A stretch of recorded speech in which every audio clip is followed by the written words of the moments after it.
Atos, capítulo 25. Então Agripa disse a Festo: Eu também gostaria de ouvir este homem. Amanhã, respondeu ele, o ouvirás. Versículo 22. Mostrando maior dignidade do que os líderes judeus, Festo proporcionou a Paulo e seus acusadores um interrogatório justo e imparcial. Apesar de apresentarem contra Paulo muitas e graves acusações, não tendo como prová-las, não conseguiram alcançar seu objetivo final, a morte de Paulo. A este foi dada a oportunidade de defesa e a possibilidade de retornar a Jerusalém para ali ser julgado.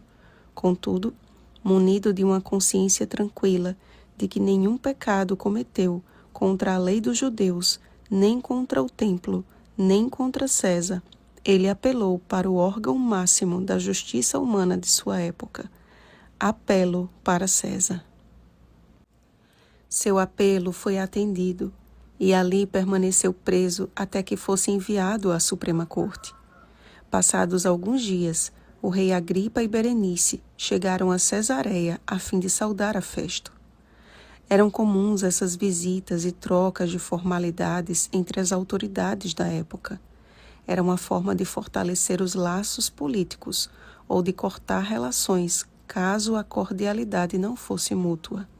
Neste caso, vimos que entre Festo e Agripa havia simpatia e que a visita do rei seria de grande utilidade para o governador, que ainda não havia conseguido chegar a uma conclusão com relação ao caso de Paulo.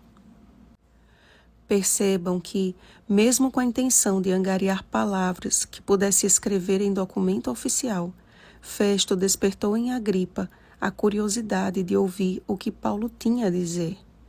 Era tudo o que o governador queria. Mesmo com a intenção errada, Festo encaminhou Agripa na direção certa.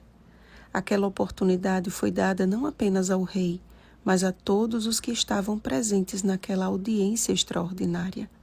Ao declarar: Vedes este homem, outra vez, mesmo sem intenção, Festo apontou para o único naquele recinto que verdadeiramente era livre.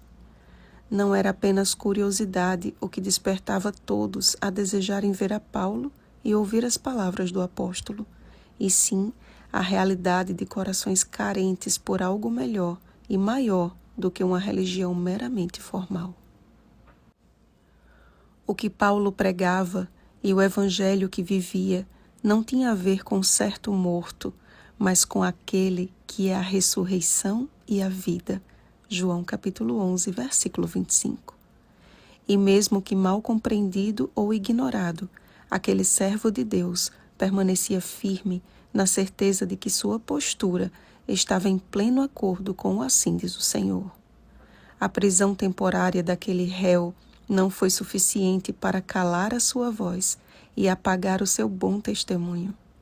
Deus atua para salvar a todos, desde o mais humilde servo até o mais honrado rei, ele busca a todos. Aquelas autoridades foi dada a oportunidade de conhecer o caminho e de escolher segui-lo ou não.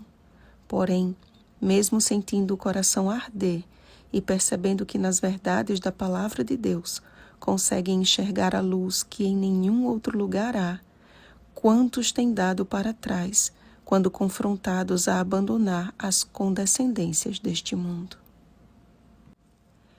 Deus sempre teve na terra um povo para chamar de seu, nem que este seja composto de apenas 8 pessoas, como o foi no dilúvio, ou de apenas um homem levado a um tribunal por causa de sua fé.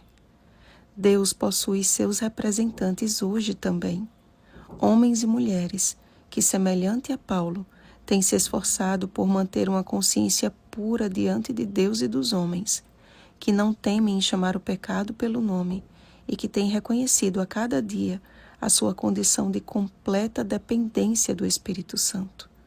Cristãos que têm despertado em seus semelhantes o desejo de conhecer o Senhor e dele se aproximar.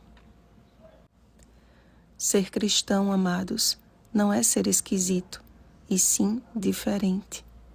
É ser um imã que atrai pessoas a Cristo.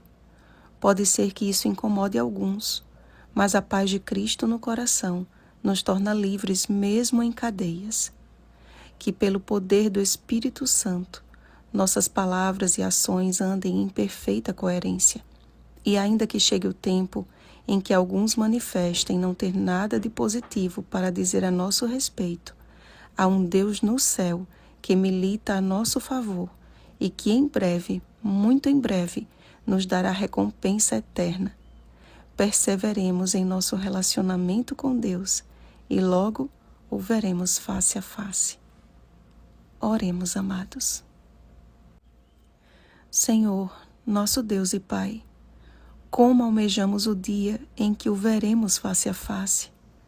Quando olhamos para nós, nossos defeitos e nossa condição como pecadores, não vemos como poderemos um dia estar diante de um Deus santo.